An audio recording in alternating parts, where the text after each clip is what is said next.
exercises.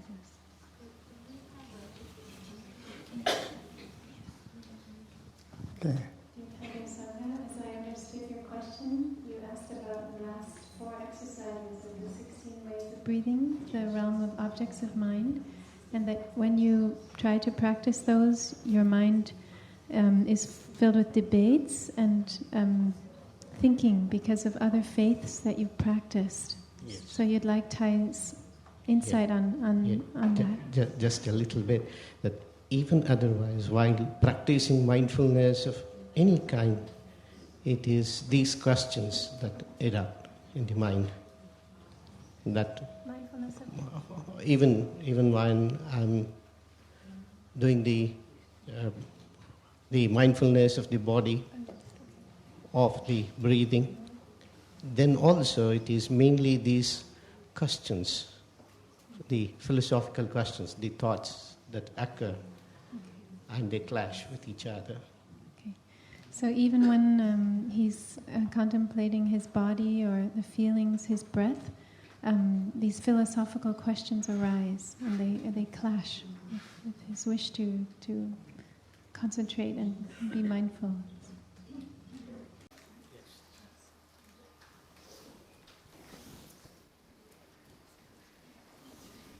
When you practice mindfulness, there is one object of your mind. You are mindful of something. You are only mindful of one thing at a time.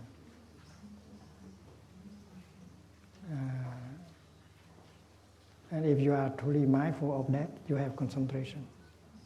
And again, concentration has only one object. And if you really concentrate on that, you don't allow other things to come and compare. One pointed mind, ekagata, only one object.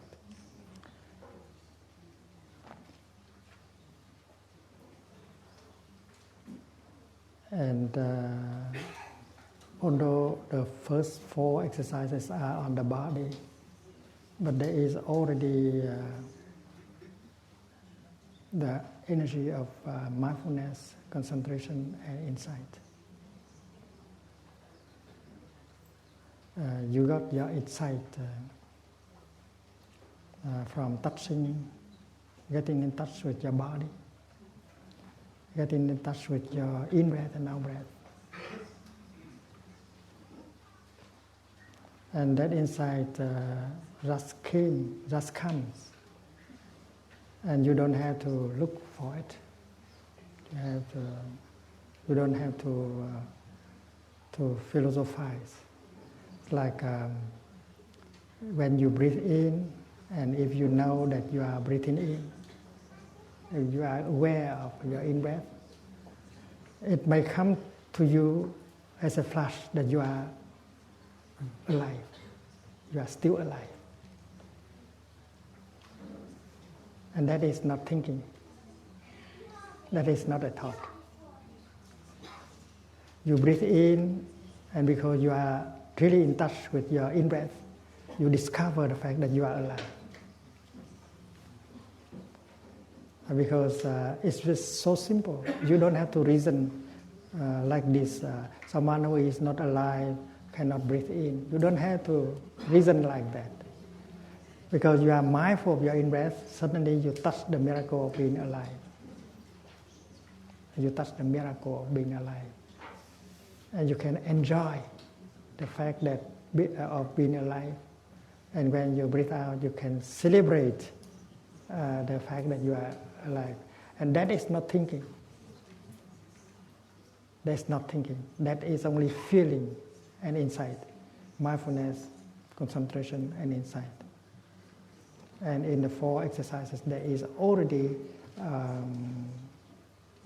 concentration and insight, not only mindfulness. So in the last 4 exercises, that are concentration. In the 4 last exercise, the Buddha offered 4 concentrations. There are many concentrations, including the concentration on emptiness, on signlessness, on aimlessness. There are many kind of concentrations. But because you have to organize a sutra in such a way that people will not be overwhelmed by the teaching. That is why the Buddha gave only 4 concentrations, which is very practical. First, you practice the concentration of impermanence.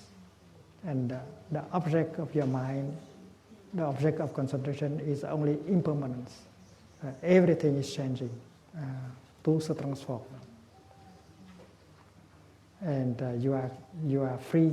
And if you are concentrated on that concentration, you are free from the idea of permanence. You see how impermanent you are, how impermanent the other person is, and that helps you to see the truth more clearly. Because if you feel impermanence, and then you know what to do and what not to do in the present moment. And the second exercise is non-craving, concentrated on the object of your craving to see the danger in that object. So if you are practicing correctly, and then you concentrate only on one thing. But that does not mean that you have to practice in a sitting meditation. You have to go through 16 exercises. You don't need to do that. You just use one. That is enough. You don't need. You don't say that the first exercise is easier, is simpler, and its effect is less than the last one. It's not like that. Every exercise is equally important. And even the first exercise, if you practice very deeply, you get the effect of all the other exercises. So. The impermanence itself creates fear. The thought of impermanence itself creates fear.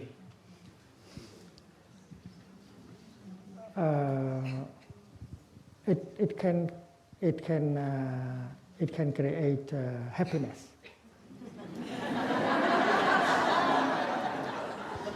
Because suppose things are not permanent. Your daughter cannot grow up into a beautiful lady, and that is impermanence is very important. If things are not impermanent, and then when you plant the seed of corn, the corn will never grow, and you have no corn to eat. So impermanence is very important for life. Thanks to impermanence, everything is possible. If things are not impermanent, your ignorance will remain ignorant forever. So because things are impermanent, everything is possible. So impermanence can produce a lot of happiness, and then impermanence. If you touch impermanence and fear arises, it means you have not touched it very deeply. When you touch impermanence deeply, you touch no self. Because impermanence and no self, they are not two different things.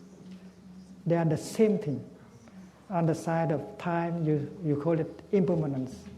On the side of space, you call it no self. So touching impermanence deeply, you touch also no self. And when you touch no self, no fear is possible anymore. Who is afraid?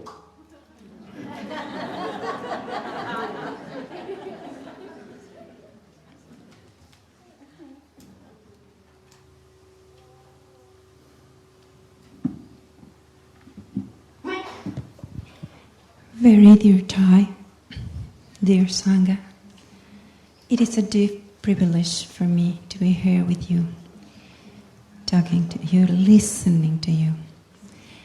It was reading a poem by you that started my journey to you. When reading it, your words filled me with joy. Which poem?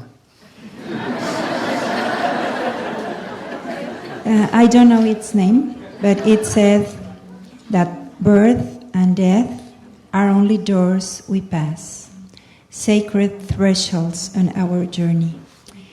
And it also mentioned that we meet each other in all forms of life. And the reason why it filled me with joy is that it felt as it was my daughter who was telling me these words. She had died 3 years ago, and what you said in this poem is why she had is what I had experienced through her. So I started this journey, as I said, in order to meet you. And yesterday during your Dharma talk, your words were kind of less body, breath, and mind cannot be one with the other, so they intervene. So my question to you today is it possible for the mind to be without the body? What happens to the mind after the body dies? Thank you. The mind cannot be without the body. That's very clear. But usually we think of mind only as mind consciousness, mental consciousness. But mind is deeper than that. And there is also the collective mind.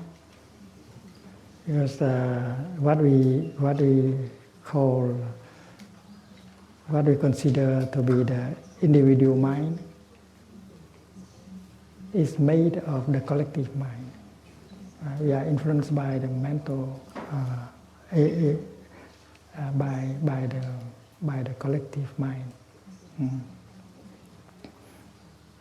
Our feeling of beauty, our feeling of good and evil is conditioned by the thinking, the feeling of the collective mind.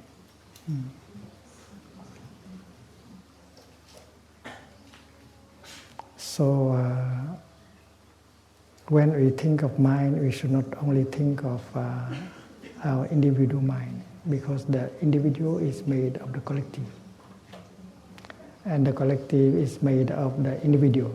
Without the collective, there is no individual, and without the individual, there is no collective. So finally, you have to remove both notions, individual and collective, in order to touch the truth. The same thing is true with body and mind. Body and mind, we may think that they are two separate things, but body relies on mind to manifest, and mind relies on body to manifest. Without the mind, the body is a dead body, is not alive. And without the body, mind is not something very alive, very concrete. So it is like left and right. If there is no left, there is no right. If there is no right, there is no left. And they inter-are. So the same thing is true with body and mind.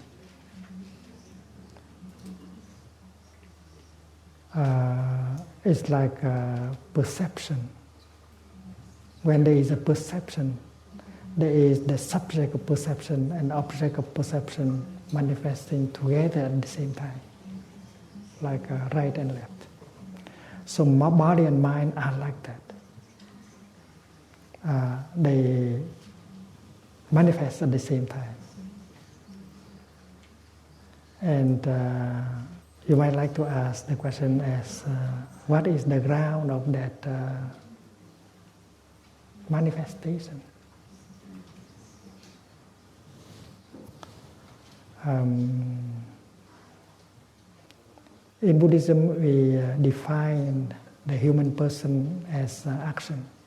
Not only the human person, but every living being as action.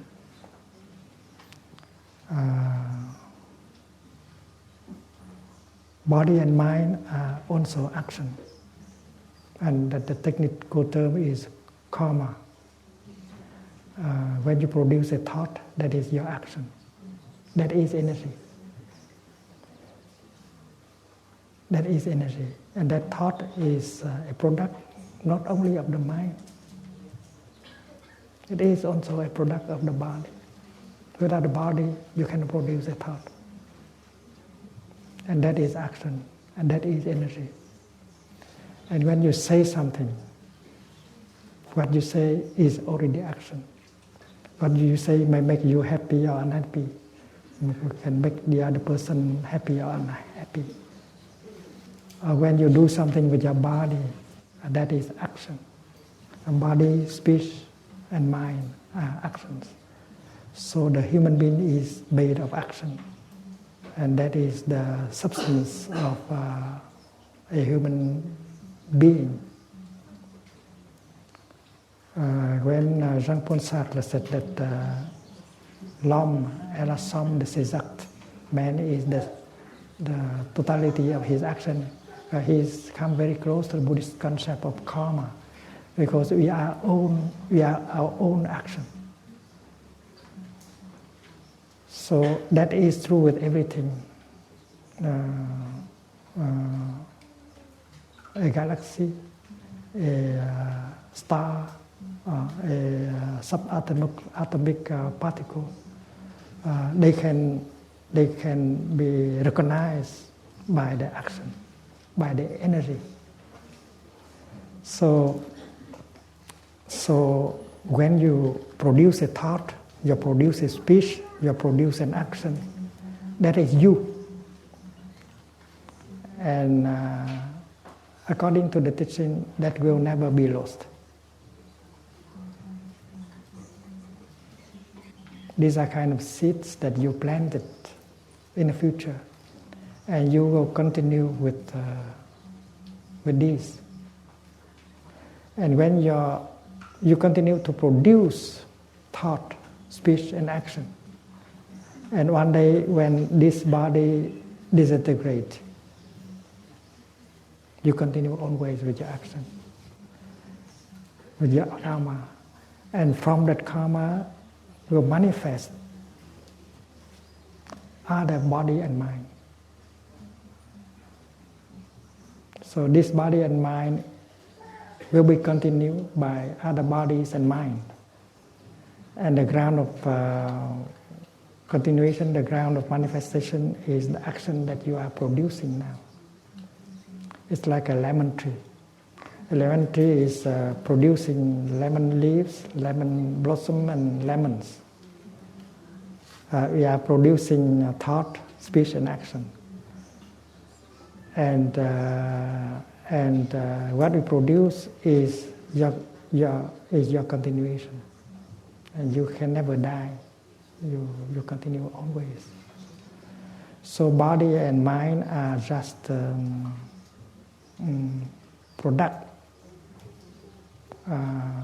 products of your karma. And since your karma continues, your mind and body will continue to manifest. If not in this form, and then in other forms. You continue always. And you can continue more beautifully if you know how to handle the present moment, how to produce better thoughts, produce better speech and better action.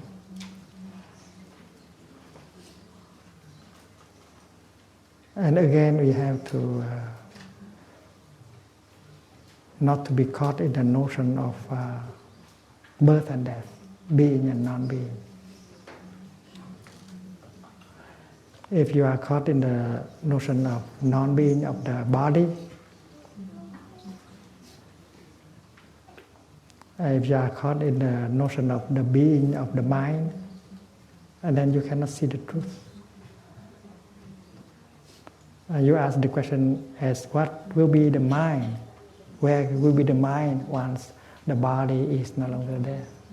All these questions come from the same root, discrimination between body and mind, between subject and object, between matter and mind, and so on.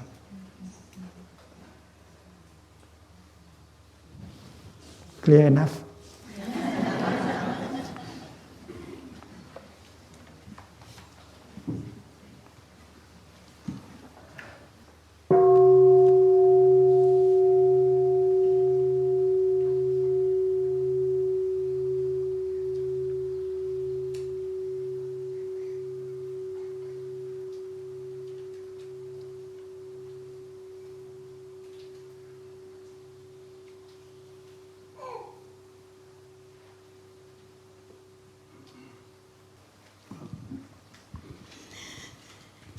Dear Thai, dear Sangha, my question is about to trust and to believe. If somebody is in deep pain and during his life didn't build trust, how can he ask for help to the Sangha? Mindfulness can help a lot. Because with mindfulness you will be able to observe and you see that what works or not.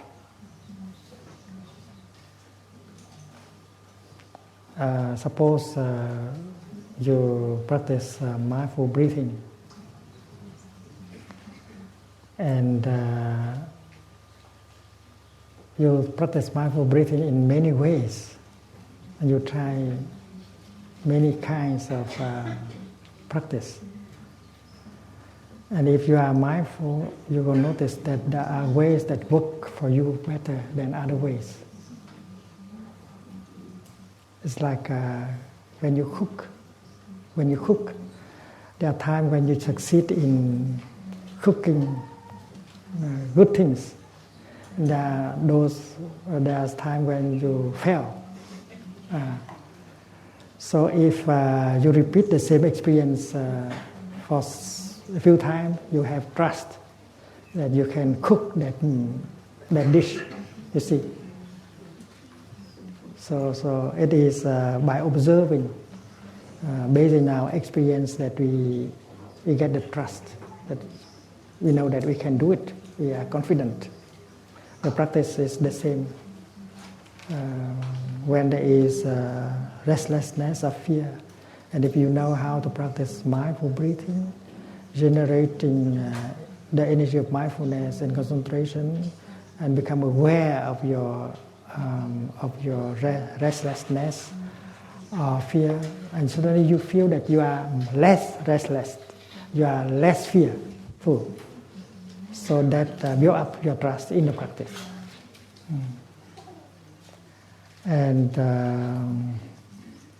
as far as the belief in another person, it's the same. There are those of us who do not trust, who are not easy, who do not trust easily another person. We suspect. People say that they love us, they understand us, but we have not really experienced that love and that understanding. And for a person who do not have that kind of capacity to receive love and understanding, we should be able to find ways in order to help. Because sometimes there is a real love, there is a real understanding. But because that person does not believe in love and understanding, that's why they have never got it. They are like a hungry ghost. In Buddhism, we describe the hungry ghost as someone who has a big belly, very hungry, but who has a very tiny throat. Even there is plenty of food, that person cannot absorb anything. A hungry ghost. So even if there is a lot of understanding and love to offer, but that person is not capable of receiving because he does not believe, he has no capacity. And so that is why in the traditional Buddhist ceremony to offer food for hungry ghosts, the first thing we have to do is to pronounce a mantra in order to help enlarge the throat of hungry ghosts. Otherwise, the food that we offer them, they cannot absorb. So there is a mantra to help enlarge the throat of hungry ghosts. So that is very symbolic. A person who suffers, who has no capacity to receive understanding and love and help, you have to be very patient. You should have a kind of mantra that can help him or her to enlarge his throat. In Bangladesh, from time to time, we see hungry ghosts like that walking, and we can recognize him or her very easily. He looks very alone, cut off. You can recognize a hungry ghost so easily. And with these hungry ghosts, we have to be very patient. We have to allow him or her a lot of time and space. We are not too eager to help, because when you are too eager to help, you may have an opposite effect. You may get an opposite effect. So what you do is to remain fresh, loving, compassionate, and allow him or her a lot of chance, space. And that is what you can do now. And one day, his throat will be larger, and they begin to notice the energy of love and understanding that are in you. Sangha building is like that. If in a Sangha there are members who have that capacity, who know how to pronounce the mantra, to enlarge the throat, and then that is a good Sangha. And you can help people, many people, by trying to build up such a Sangha. That's a jewel for a Sangha.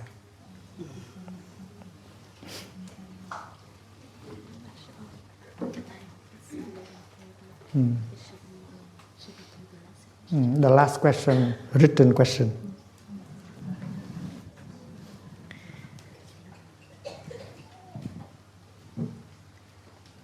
Dear Thai, dear Sangha, there's two questions on strong emotions. One is, I work as a psychotherapist in a hospital in the USA. I work in the area of suicide prevention in the treatment of severe mental illness. While we do teach mindfulness skills to help people, I find that severe mental illness like bipolar disorder, schizophrenia, etc. also need additional treatment. There are medicines that help stabilize mood swings, for example. I'm concerned that your teaching about handling difficult emotions may be misunderstood to mean that people with more severe symptoms like bipolar disorder should not also use biological medicine to help them reduce suffering from severe mood swings. Would you be kind enough to please clarify this question? Thank you. I ask not just for myself, but for many people. And there's another one.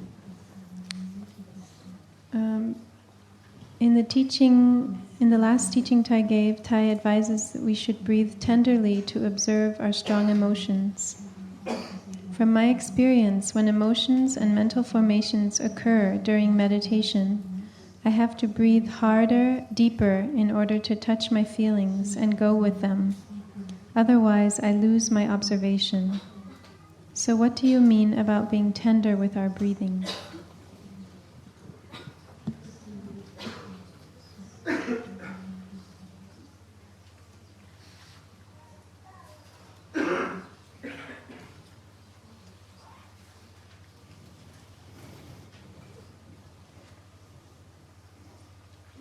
What do you mean by breathing harder?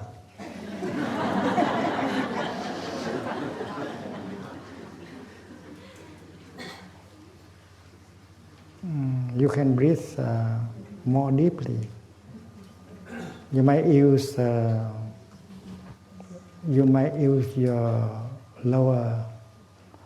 abdomen in order to help your out breath longer and longer and longer. You may try to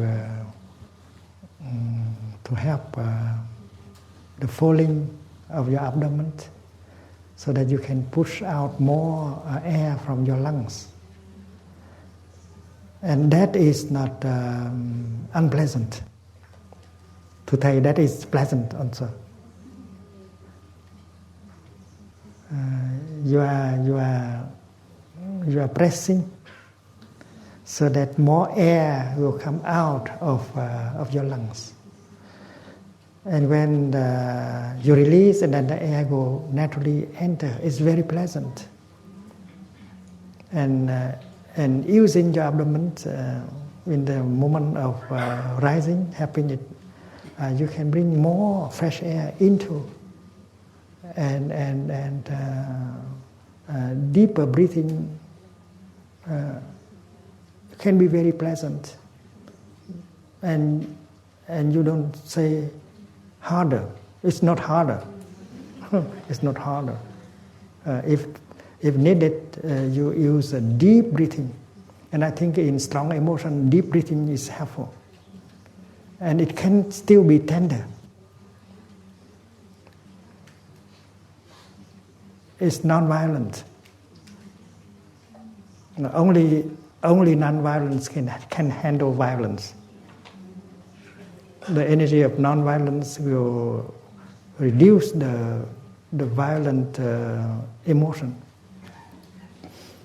As far as medicine is concerned, the problem is that many people rely only on medicines in order to survive. And when they feel able to survive, they don't practice. And wait until the situation becomes serious and have recourse to medicine again. That's not good. That's why doctors, nurses and others, psychotherapists have to help. When the patient is able to survive, we have to make good use of that period of time in order for him or for her to practice, so that she will be able to get rid slowly of the medicines. It's not that we forbid taking medicines. Only we encourage the practice in order not to be caught in the using of medicine only. In extremely difficult situation, we should use medicine. But we should at the same time bring the other dimension of the practice into, so that we can gradually be free from medicines. So we have about 20 minutes break. Have a cup of tea, and then when we hear the sound of the bell, we gather around the bell tower and enjoy our session of walking meditation. Thank you.